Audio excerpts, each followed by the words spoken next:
Can you demolish the house tomorrow? Of course.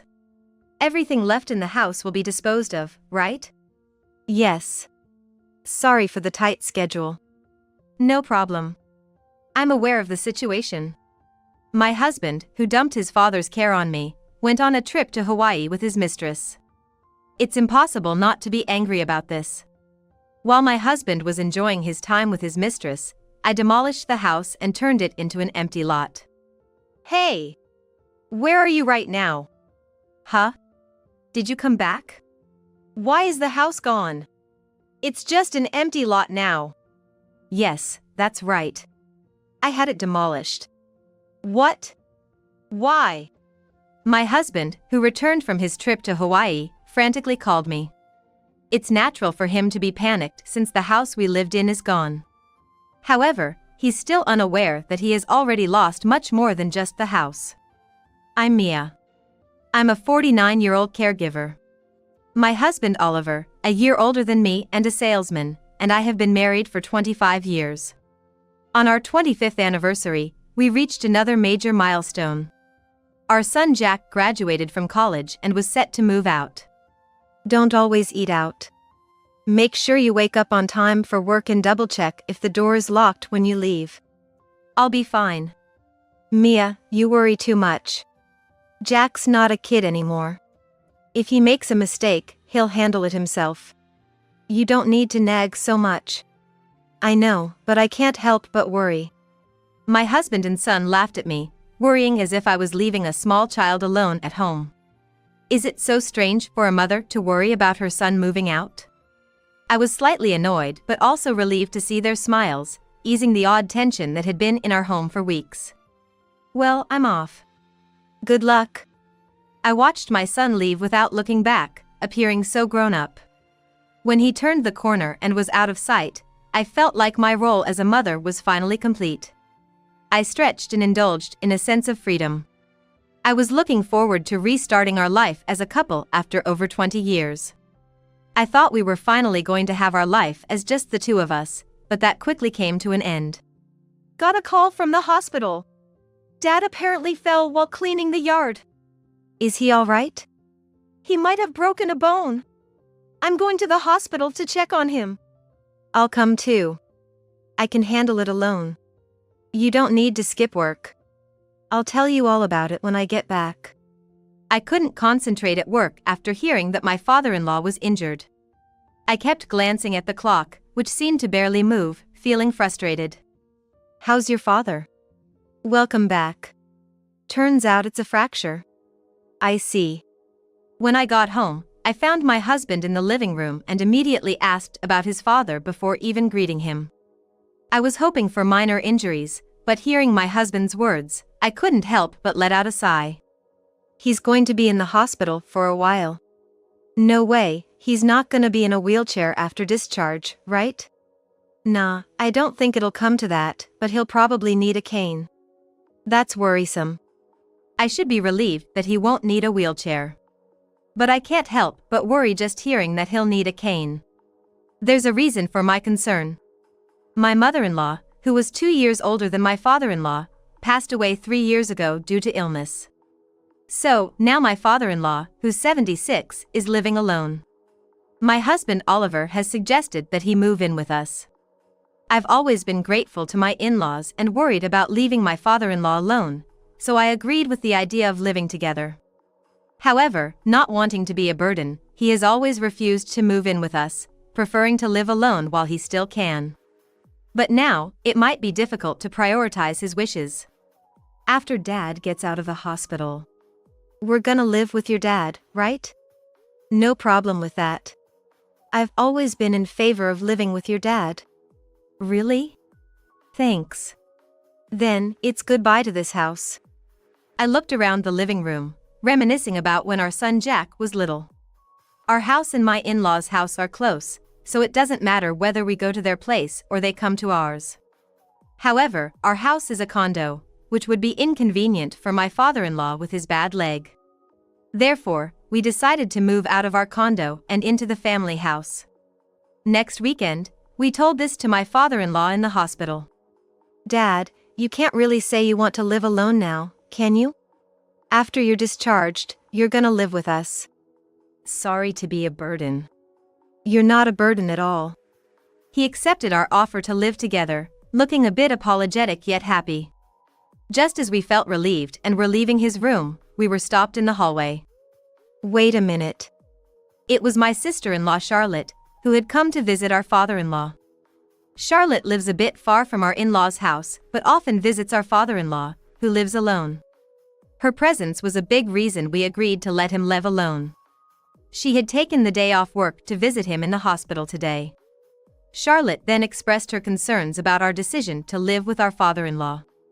Oliver, Jack just moved out, and now you're suddenly gonna live with Dad? Are you okay with that, Mia? I'm single and not planning to get married, so I can live with Dad if that's better. Yeah, I'm totally fine with it. You live far away, don't you? You can't come back to the family home, right? Are you planning to take Dad to your place? If we move to the family home, Dad doesn't have to leave the house he's used to. Plus, Mia works in caregiving, so she can help with Dad. Charlotte smiled after hearing our words.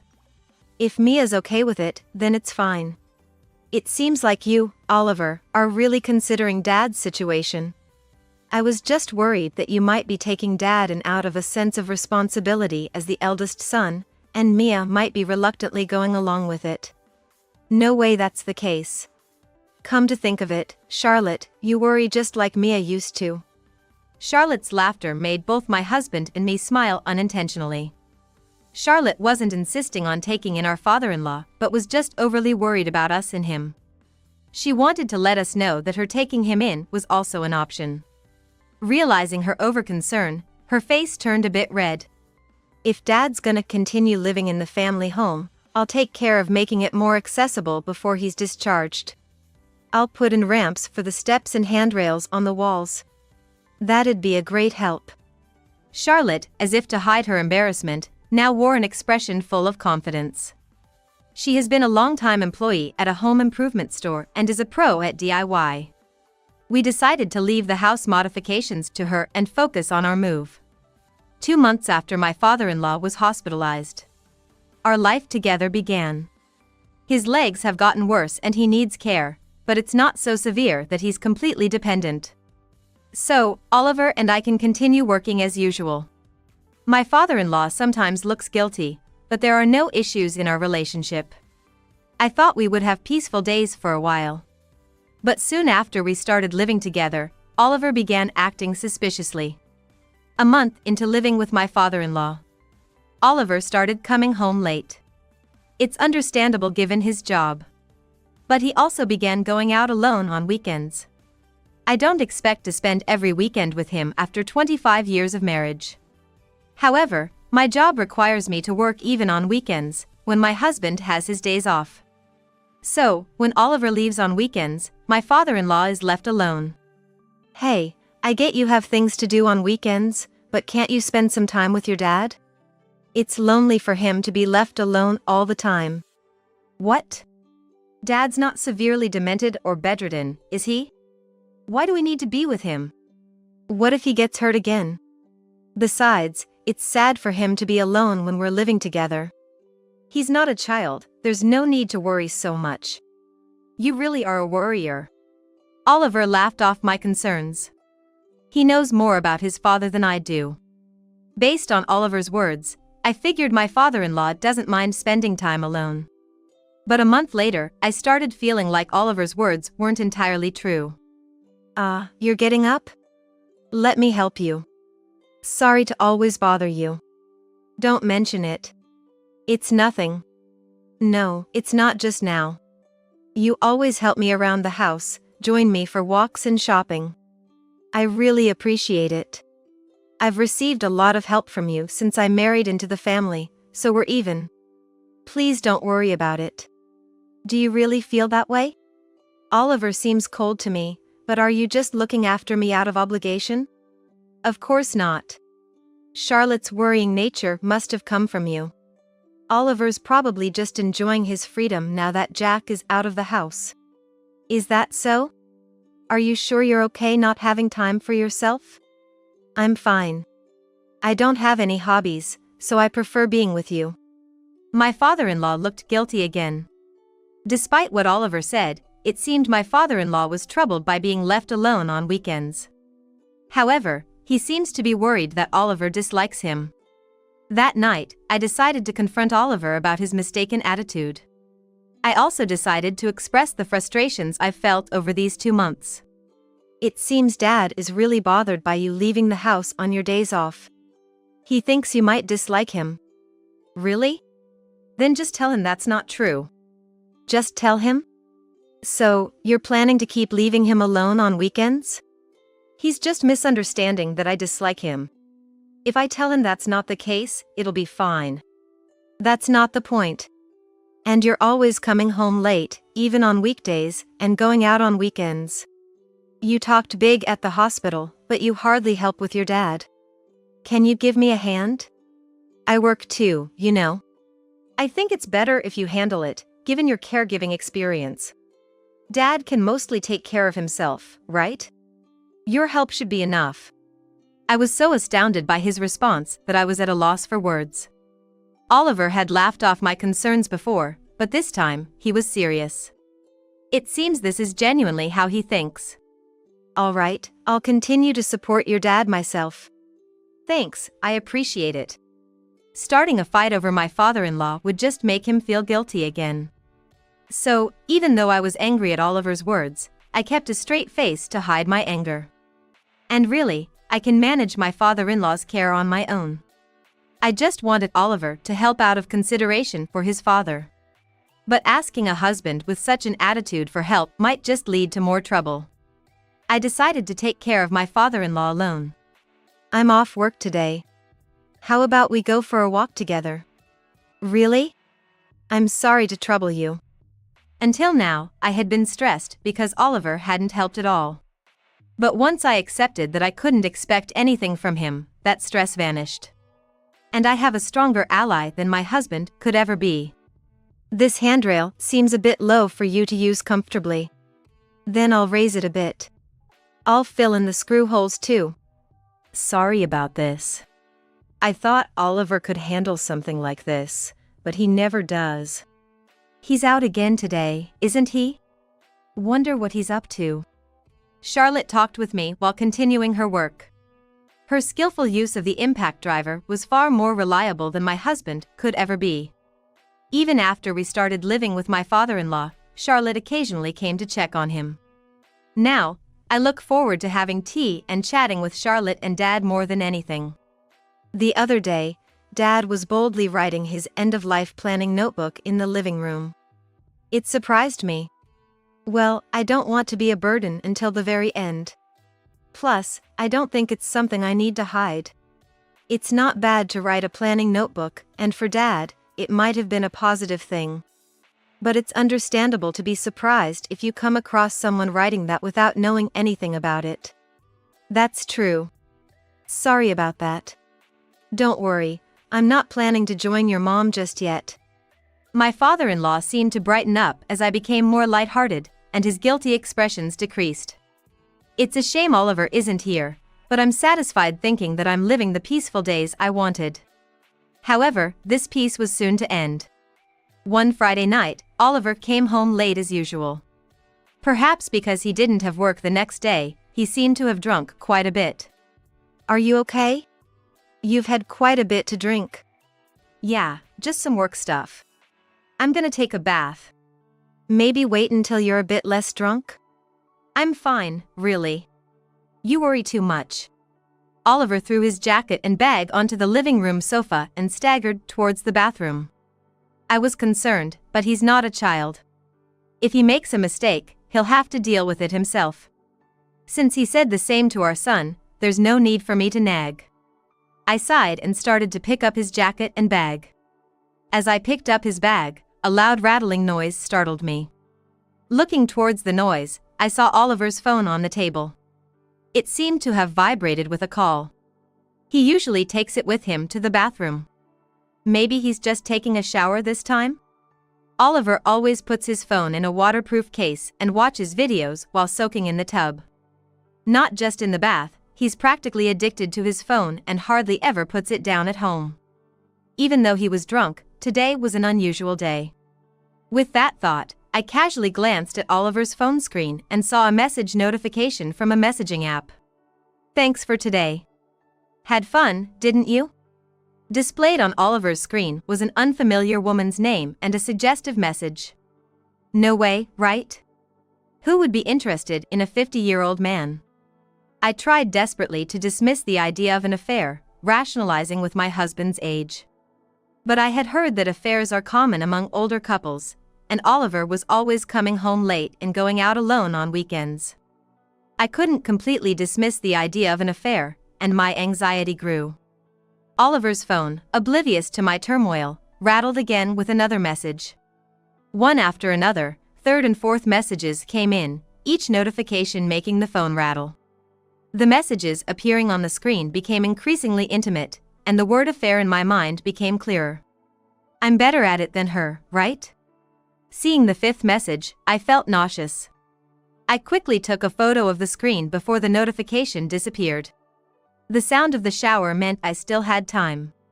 So I decided to check Oliver's bag. As expected, it contained mostly work-related items. Nothing seemed suspicious, but my hand naturally reached for his thick schedule planner. The entries were mostly in black ink, but some were in red. The black entries were labeled as meetings and deliveries, while the red ones were cryptically labeled as meetings and handovers. Having seen the messages with his mistress, I immediately understood these red entries as camouflaged plans with her. Where was he planning to meet and what was he handing over? Looking at future plans, I saw a week-long business trip next month marked in red. Clearly, this was not a business trip but a vacation in disguise. The shower stopped, so I quickly took a photo of the planner, put it back in the bag, and tidied up his jacket and bag as if nothing happened. "Oh, you tidied up my bag? Sorry about that. It was in the way. I didn't do it for you." I felt nauseous again as Oliver came out of the bathroom, drying his hair. Oblivious, he continued to dry his hair. "Can you not wander around the living room while drying your head?" Sorry. But a little bit should be fine, right?" "Oh, I left my phone out here." He realized he had forgotten to take his phone to the bathroom and hurried back to the living room. "Did anyone call?" "I don't know, I wasn't in the living room because I was putting away your stuff." "Oh, okay." He took his phone and went straight to the bedroom. Knowing about the affair, my disgust was overwhelming. Once he disappeared, the nausea I felt subsided. Alone in the living room, I sat on the sofa. The room was quiet, the ticking of the clock's second hand growing louder. With each second that the clock's hands ticked, my anger grew gradually.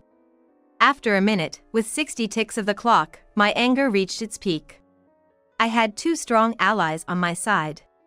Oliver wasn't going on a vacation, but to hell. The following week, when Charlotte visited, I told her and my father-in-law about Oliver's affair. When I showed them the photos of the messages and the schedule, both my father-in-law and Charlotte were furious. "I can't believe it! All this time he was wandering around alone, he was up to this. I never imagined he would do something like this. I'm really sorry for the trouble he's caused you, Mia." I felt sorry for making my father-in-law wear such a remorseful expression. Seeing his face, I felt apologetic too. But I knew I couldn't just stand still. "I'm sorry, but I'm considering divorcing my husband." I said it out loud, and then, too scared to see their reactions, I dropped my gaze. "That makes sense. What do you need? I'll help you. If there's anything we can do, just tell us." I looked up at them after hearing their words. "You'll help me?" "Of course. You're the one who's been getting me out of bed every morning, making separate meals for me with less salt, taking care of me. It was all you, Mia. No matter who it is or the reason, the one who has an affair is always in the wrong. Did you think we wouldn't help you? You're a worrier just like us." Charlotte was right. I had thought they would surely help, but somewhere in my heart, I was worried they might side with Oliver. But it turns out, that worry was unnecessary. You were already planning this, weren't you, Dad? Yes. So, do as you please. But if you're going to do it, you need to submit the documents to the local government at least a week in advance. Can I leave that to you, Charlotte? I'll ask someone I know who helped me with selling the condo. Our strategy meeting with my father-in-law and Charlotte went smoothly. The plan would start a week before Oliver's fake business trip, with the real action beginning right after he left for his trip. We exchanged looks and nodded silently, determined to make our plan work. That night. Next month, I have a week-long business trip. Oh? Yeah, that's typical of you. The day we had our strategy meeting, Oliver told me about his fake business trip. The timing was too perfect, and I panicked a bit. It seemed he hadn't noticed anything, but I knew I had to be more careful to keep our plan secret until its execution. Well, I'm off then. Yes, have a good trip. A month later, after seeing Oliver off on his fake business trip, I started the plan with my father-in-law in a hurry. It was a race against time. But because we had prepared well in advance, it went more smoothly and less chaotically than I had anticipated. I was looking forward to seeing the results in a week. A week after Oliver left for his fake trip. I was leisurely tidying up the house when he called. Hey! Where are you right now? Huh? Did you come back? Why is the house gone? It's just an empty lot now. Yes, that's right. I demolished it while you were on your business trip. Your stuff is in a storage unit. I'll send you the location later. What? Why? I couldn't help but laugh, imagining his panicked state. Just as Oliver said, the house we had been living in was already demolished.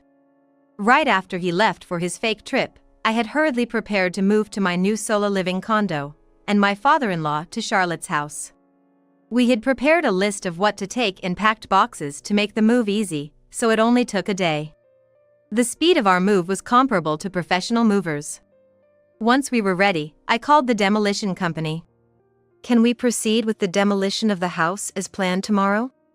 Of course. Everything left in the house will be disposed of, right? Yes. I'm sorry for the tight schedule. Don't worry. Charlotte has informed me of the situation. The demolition company was referred to me by Charlotte. It was a bit of a rush, but they managed to demolish the house within a week by picking up the pace. Charlotte has worked at a home improvement store for a long time and has many contacts in related fields. She's also knowledgeable about home-related procedures. So, she coordinated with the demolition company for the necessary preparations, ensuring that we could start demolishing the house as soon as Oliver left for his fake business trip. Just because I left Dad's care to you, you did this? I was working hard on my business trip. Sure, you were working hard, but not on your job, right? You went on an affair trip to Hawaii, didn't you? How did you know that? While my father-in-law and I were hastily preparing to move, Charlotte, who had hidden near our house, started tailing Oliver. Oliver took a train to the airport. And he met up with his mistress there before flying off, so Charlotte had to stop following them there. But she guessed they were probably going to Hawaii based on the boarding gate and destination board. Oliver's reaction suggested Charlotte's guess was accurate. So Charlotte was following me. She even took pictures of you holding hands, looking quite cozy. But destroying our family home just because you're angry with me? Think about Dad's feelings. What are you talking about? I couldn't have done this without your dad's consent. So Dad agreed to demolish the house? Why go to such lengths? Your dad was planning to demolish the house anyway. We just moved up the schedule. What do you mean? Dad had intended to leave the house and land to Oliver and me. However, while writing his end-of-life planning notebook, he realized that the house was old and had little value as a building, so keeping it could be a burden for us. His plan was eventually to demolish the house and leave just the land. His notebook mentioned that the land could be sold or used to build a new house. We were free to decide. I had seen this notebook and thus proposed this plan to Dad. You might plan to leave me and be on your own, but by demolishing the house and making Charlotte and Dad live together, they would suffer. You're just like me, you find Dad bothersome. Oliver raised his voice, thinking he had found a point of attack. But he was way off. Charlotte already said she was willing to live with your dad, didn't she? Yeah, but living together will show her how hard it is. You hardly helped at all, and you have the nerve to say that. But that's okay. And doesn't demolition cost a lot of money? Yes, about $60,000. Dad paid that? If he spent so much, wouldn't he struggle financially? That won't be a problem. I think Charlotte and your dad living together will go smoothly. Eh? Aren't you at the place where our house used to be? Isn't there a for sale sign there? There is a for sale sign. Is this land for sale? Yes, that's right. We decided to sell the land after demolishing the house. It belonged to Dad, so it was natural for him to pay for the demolition. Additionally, since the land belongs to my father-in-law, it's only natural that the money from its sale would be his. While Charlotte was coordinating with the demolition company for the plan's preparations, I was dealing with a real estate agent to sell the land. I had a connection with this agent from when I sold my condo. I relied on the same agent who handled my condo sale. That made the land sale process smooth. According to the real estate agent, the land would likely sell for around $120,000. When the land sells, I'm supposed to get moving expenses from that $120,000. Charlotte mentioned she's working, so she plans to use day services for your dad. He probably intends to help with her living expenses, given he has money and will use day services. Charlotte had always been willing to live with your dad. Do you see any problem with that? So where am I supposed to go? I don't know. Maybe to your mistress? That's impossible. She's married, and ours was just a physical relationship. We never intended to be together. Please, just this once, forgive me. I'm begging you. A physical relationship in a double affair? How can you expect me to forgive that? I've just got proof of your affair, so expect a divorce and alimony. What do you mean? I've been recording this conversation with an app. You didn't have any proof of your affair, but you just admitted to a purely physical double affair, didn't you? What? You've been recording all this time? Yes. About the house, your dad, the divorce, anything else you want to ask? From the other end of the phone, I heard a sound like sand being rubbed together. Oliver had probably collapsed on the ground. Hey, are you listening? There was no response from Oliver. If he's not going to talk, there's no need to keep the phone line open. I sighed and hung up. I wasn't sad about divorcing Oliver. I was just looking at the piles of boxes, thinking about how much time unpacking would take. The divorce from Oliver went as smoothly as the house demolition and land sale.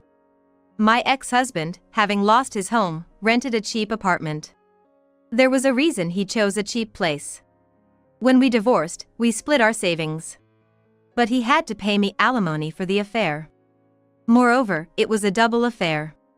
When I claimed alimony from his mistress, her husband learned about her affair. So, Oliver was also claimed for alimony by her husband. Naturally, her husband filed for divorce as well. Furthermore, the mistress was a co-worker of Oliver. Such an interesting topic as a double affair naturally spreads on its own. The affair becoming known within the company led to both Oliver and his mistress resigning.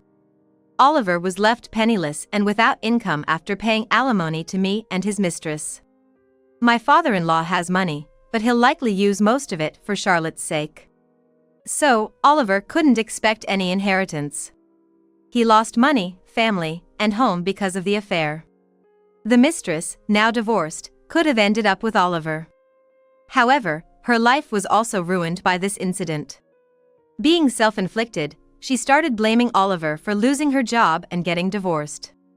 Initially just a physical connection, there was no love between them, so it was impossible for them to work out.